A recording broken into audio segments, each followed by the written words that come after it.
Welcome to Module 3 of Basic Soldering. So today's the day. We're actually going to get our station all set up and ready to go, and then we are going to start soldering. So the first thing I need you to do is go ahead and grab your iron and your stand. You're going to unpackage them and put your stand together. Should be fairly easy. Hopefully there's a little instruction card in there or something somewhere to show you how to do it, but put it together and then take your iron as is. Do not change the tip or anything and put it in your stand. And I'll be showing you all of this in just a minute via video. Then what I need you to do is plug in your iron. Don't change your chip. Again, don't change the tip or anything. Just plug it in as is, because what we're going to do is burn off any condensation that's collected inside the iron or on the tip. And it's better to do this with the big tip that you're not going to be using, because letting your iron sit with the tip in it for 30 minutes for that long without using it is going to get your tip real dirty. So what we're going to do is dirty up the big tip and then take it out and put in the new tip. Make sure that you're also plugging into a wall as often as possible, as opposed to plugging into an extension cord or into a surge protector. The reason for this is because every time you add another connection between your iron and the wall, you have the potential to diminish some of the power, which means that your iron may not heat up to full capacity. So at most, have a good surge protector between you and your iron and the wall. And that's it. Don't daisy chain a whole bunch of things together, because you'll suffer in terms of your heat and you won't even know it because things just won't work. So once you've got your setup done in terms of your stand and your iron and it's plugged in, then you're going to prep your sal ammoniac block. And again, I'm going to show you how to do this. Then we're going to let your iron cool and change the tip. And then I'm going to show you how to clean and tin your tip. And then we'll be on to soldering. So again, plug it in with the existing tip, let it sit for 30 minutes, unplug it, wait until it's done. And then once it's cool, you just unscrew this nut here, take the old one out, the old tip out, put your new one in, and then put the screw right back on, or the bolt, whatever you want to call it, nut, screw, I don't know. Put it right back on, screw it on tight so that your tip isn't moving anywhere. If it does move, like I just did that and it moved up and down, then you need to screw it tighter. It should be fairly easy the first time. You are going to have to change your tip over time because they do wear out. My iron is over a decade old, and so this doesn't like to move as nicely as it used to. So it will get a little rusty, but a little bit of elbow grease and you should be fine. All right, so I'm going to plug mine in now so that it starts heating up.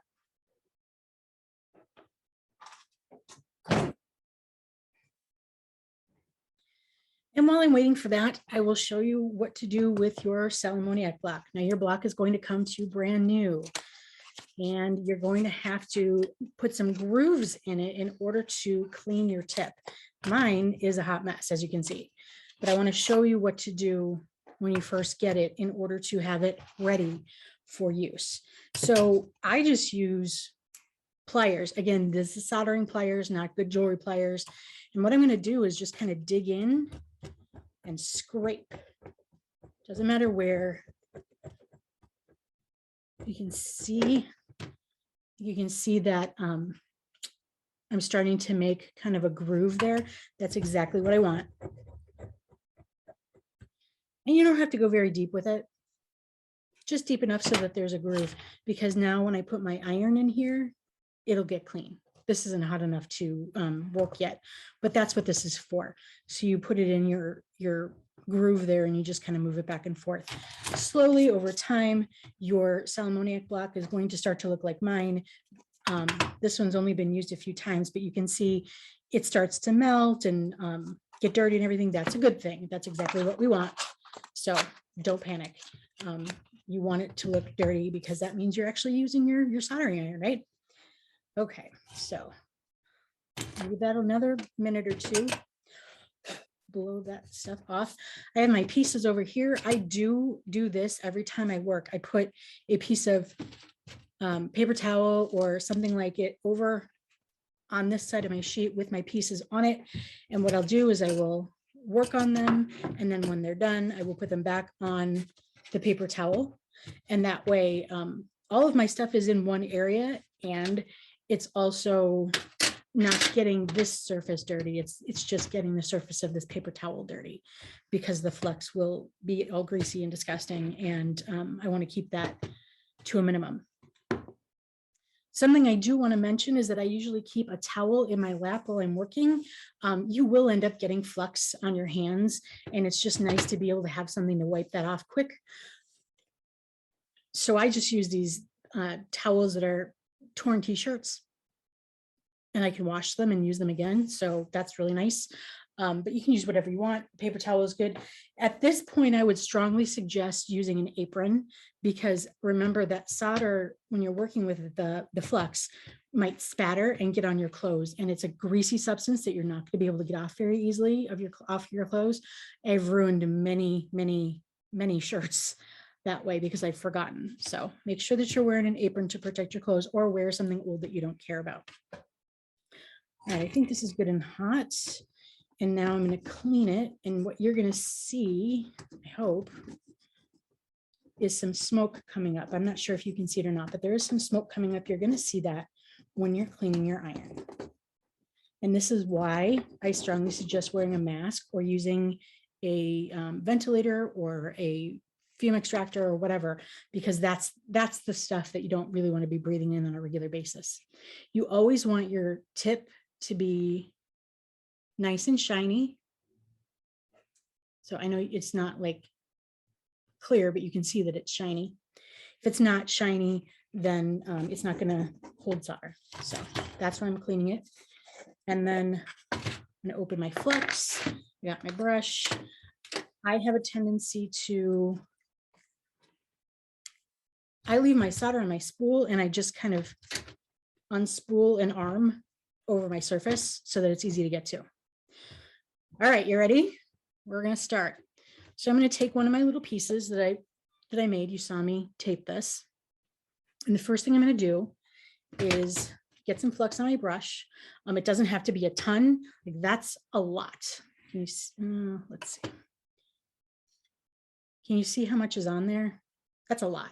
You don't need that much. There's still some on my brush left over from when I've used it in the past, because again, you don't clean this brush.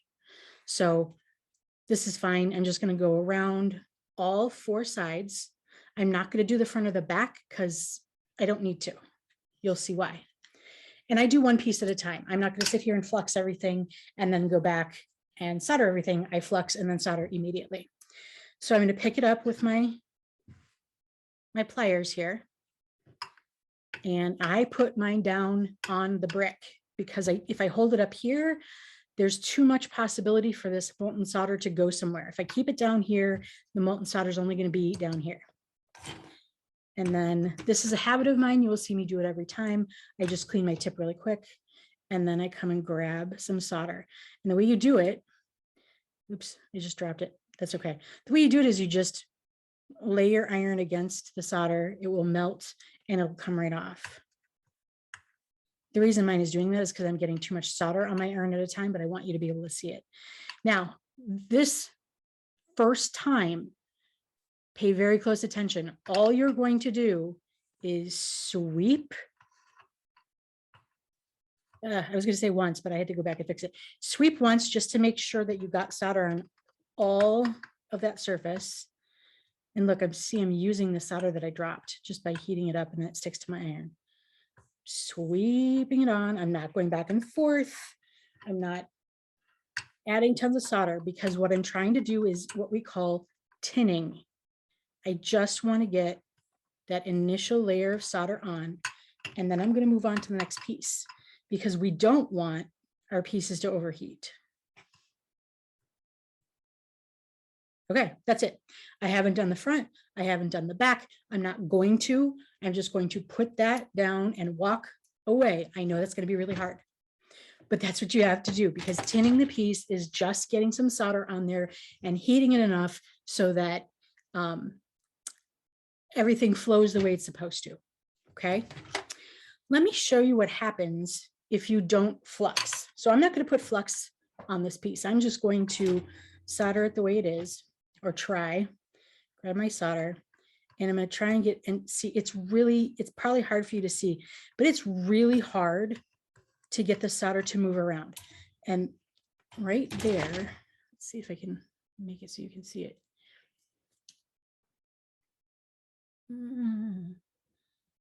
No. Okay. Do you guys see this little ball that's right here? It's actually a pointy piece. And that happens because there's no flux. That's why you have to use flux.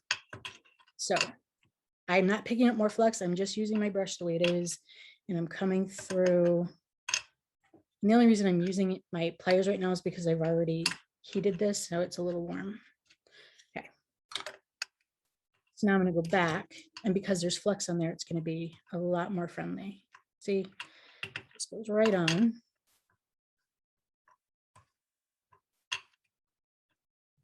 Some more solder.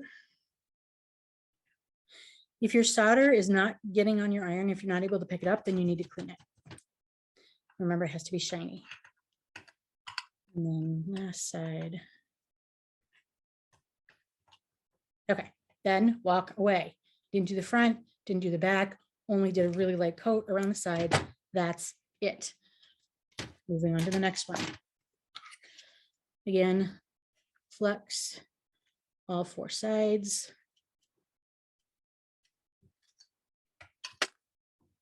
I handy dandy towel to clean off my fingers. If you want to get really good at this, because too many times I've touched my piece without thinking about it, I keep 2 pliers handy so that I can push around my piece with one of them. Same thing. See, I'm going to clean my tip just a little bit. Pull some solder straight across. Flip it.